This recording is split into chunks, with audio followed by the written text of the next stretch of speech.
Bonjour, comment allez-vous? J'espère que tu vas très bien. Dans cette vidéo, je vais parler des comment réduire la glycémie à jeun. J'espère que vous portez une attention particulière à l'ensemble de la vidéo. Avant de commencer, j'aimerais vous inviter à vous abonner à ma chaîne immédiatement si vous ne l'avez pas déjà fait. De même, activez la cloche pour recevoir les notifications des nouvelles vidéos que je téléchargerai. Commençons. L'hyperglycémie est le terme médical décrivant un niveau anormalement élevé de glycémie. Le taux de sucre dans le sang est mesuré grâce à un échantillon de sang prélevé dans une veine ou d'un petit échantillon de sang froid. Il peut être mesuré dans un laboratoire de manière isolée ou parmi d'autres analyses de sang, ou encore, il peut être mesuré à l'aide d'un glucomètre portatif. Un petit dispositif qui permet une surveillance fréquente des taux de glucose dans le sang sans avoir besoin d'un cabinet médical ou d'un laboratoire. L'hyperglycémie est un signe caractéristique du diabète de type 1 et diabète de type 2, et du prédiabète. Les gammes normales pour les mesures de la glycémie peuvent varier légèrement parmi les différents laboratoires, mais en général, le taux de glucose à JEUX en circonflexe N, tôt le matin avant le petit déjeuner, est considéré comme normal s'il se situe entre 70 et 100 mg par décilitre. Les niveaux de glucose peuvent augmenter légèrement au-dessus de cette gamme après un repas. Les mesures aléatoires de la glycémie sont habituellement inférieures à 125 mg par décilitre. L'hyperglycémie sanguine se produit lorsque votre corps n'arrive pas à transporter efficacement le sucre du sang vers les cellules. Lorsqu'elle est non contrôlée, cela peut conduire au diabète. Comment faire baisser son taux de glycémie à jeun?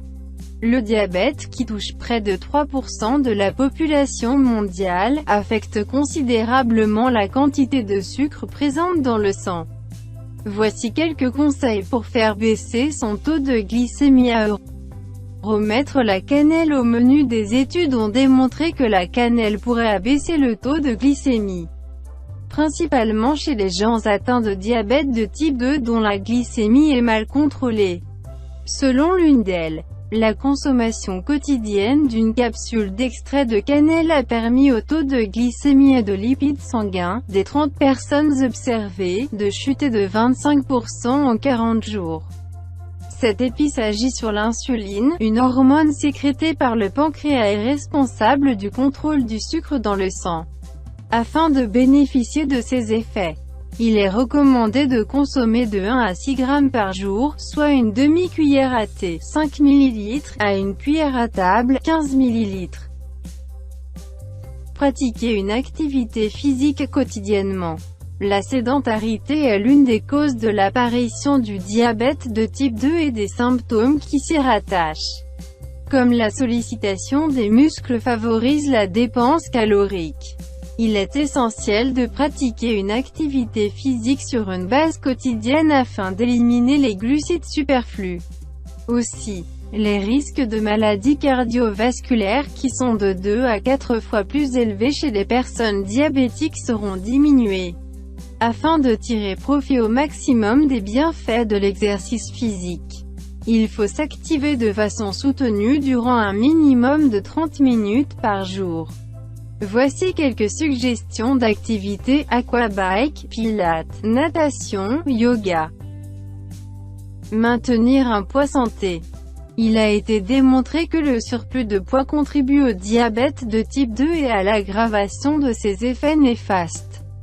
Une étude américaine réalisée sur 3000 sujets a permis d'établir que la perte de poids peut diminuer de 50% l'incidence du diabète. Afin de maintenir un poids santé, il est essentiel d'avoir une alimentation saine avec un apport en glucides stable. Manger de plus petits repas à raison d'environ 6 par jour permet de mieux contrôler le taux de glycémie tout en ayant l'énergie nécessaire pour être soutenu tout au long de la journée.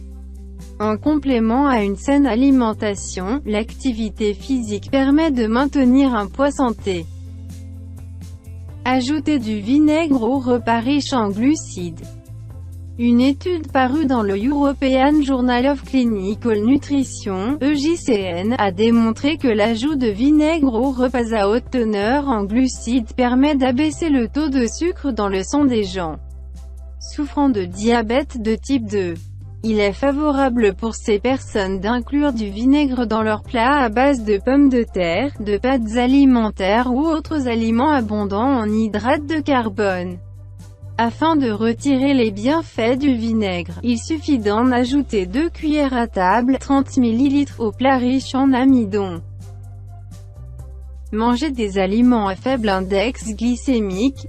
Chez les diabétiques, l'alimentation tient un rôle capital, elle favorise le maintien d'un taux de sucre dans le sang stable. Ils doivent choisir des aliments à faible index glycémique, mais également à faible teneur en gras puisque le diabète est l'une des principales causes des maladies cardiovasculaires. Il faut donc privilégier les bons gras tels que l'huile d'olive ou l'huile de canola. Comme le diabète contribue à la production des radicaux libres, les oxydants, il est également recommandé de consommer des aliments renfermant des antioxydants. Ceux-ci se retrouvent principalement dans les fruits et les légumes. Le bleuet, la canneberge et l'artichaut ont tous un indice TAC, capacité antioxydante totale, très élevée, soit de 2000 à 14000 micromoles. Souhaitez-vous connaître la méthode naturelle et efficace d'un célèbre docteur qui aide à vaincre le diabète chez les patients? Si votre réponse est « oui », je vous invite à visiter le lien que je vais laisser dans la description de cette vidéo.